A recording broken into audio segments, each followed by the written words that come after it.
क्या आपने कभी महसूस किया है कि लोग आपको कम समझते हैं और आप खुद पर भरोसा खोने लगते हैं? क्या आपने कभी सोचा है कि दूसरों की बातों ने आपके सपनों को रोक दिया?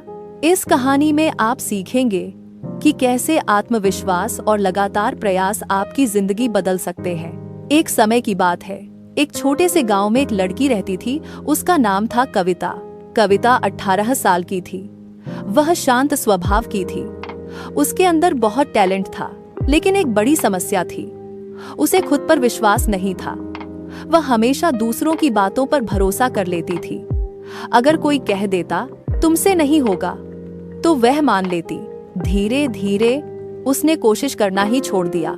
उसके स्कूल में एक प्रतियोगिता होने वाली थी, गाना गाने की प्रतियोगिता। कविता को गाना बहुत पसंद था। उसकी आवाज बहुत सुंदर थी, लेकिन उसने नाम नहीं लिखा। क्यों? क्योंकि उसके दोस्तों ने कहा तुम स्टेज पर गा नहीं पाओगी, तुम डर जाओगी। और उसने मान लिया। उसने कोशिश की। एक दिन वह घर पर गाने लगी।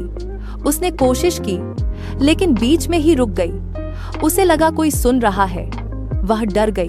वह असफल हो गई। उसने सोचा मैं नहीं कर सकती। फिर उसने फिर कोशिश की। इस बार उसने आईने के सामने गाने की कोशिश की। उसने कोशिश की, लेकिन अपनी ही नजरों से डर गई। वह चुप हो गई। वह फिर असफल हो गई। वह उदास हुई। उसने सोचा लोग सही कहते हैं। फिर उसने फिर कोशिश की, लेकिन इस बार भी वह शुरू ही नहीं कर पाई। वह हार गई। वह टूट गई। उसने सोचा मेरे सपने मेरे लिए नहीं हैं। दिन बीतते गए। उसका आत्मविश्वास और कम होता गया। उसकी आवाज धीरे धीरे उसके अंदर ही बंद हो गई। एक दिन कविता अपनी दादी के साथ बैठी थी। दादी ने पूछा तू इतनी चुप क्यों रहती है? कविता ने धीरे से कहा मुझे डर लगता है, मैं अच्छा नहीं कर पाऊंगी। दादी मुस्कुराईं। उन्होंने कहा डर तेरे अंदर है, सच नहीं। कविता ने पूछा तो मैं क्या करूं? दादी ने कहा 3 बातें याद रख। पहली, दूसरों की आवाज से ज्यादा अपनी आवाज सुन। दूसरी, डर के साथ शुरू कर, डर खत्म होने का इंतजार मत कर। तीसरी, हर दिन थोड़ा कर, लेकिन रुक मत। कविता चुप रही, लेकिन इस बार उसके अंदर कुछ बदल गया। उस दिन उसने एक छोटा कदम लिया। वह अकेले कमरे में गाने लगी, धीरे से। कुछ समय बाद वह रोज गाने लगी, थोड़ा थोड़ा, धीरे धीरे। उसकी आवाज मजबूत होने लगी। उसका डर कम होने लगा। फिर एक दिन उसने अपने परिवार के सामने गाया। उसका दिल तेज धड़क रहा था, लेकिन इस बार वह रुकी नहीं। फिर उसने स्कूल में नाम लिखा। लोग हैरान थे। कविता ये गाएगी?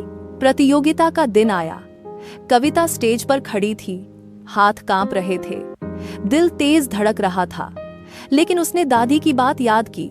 डर के साथ शुरू कर। उसने आंखें बंद की और गाना शुरू किया। पहले कुछ सेकंड आवाज हल्की थी, फिर धीरे धीरे उसकी आवाज मजबूत हो गई। पूरा हॉल शांत हो गया। सब सुन रहे थे। जब गाना खत्म हुआ, कुछ सेकंड के लिए सन्नाटा था, फिर जोरदार तालियां। कविता जीत गई, लेकिन उससे भी बड़ी बात, उसने खुद को जीत लिया। उस दिन के बाद कविता बदल गई। अब वह दूसरों की नहीं, अपने मन की सुनती थी। यह कहानी हमें सिखाती है कि जिंदगी में सबसे बड़ी रुकावट लोग नहीं, हमारा खुद पर विश्वास न होना है। जब हम अपने मन की सुनते हैं, डर के साथ भी आगे बढ़ते हैं और रोज छोटे कदम लेते हैं, तभी सफलता मिलती है। आत्मविश्वास और निरंतर प्रयास ही जिंदगी बदलते हैं। अगर आपको यह कहानी पसंद आई तो लाइक करें, शेयर करें और ऐसे ही प्रेरणादायक कहानियों के लिए सब्सक्राइब करें। फिर मिलेंगे अगली कहानी में।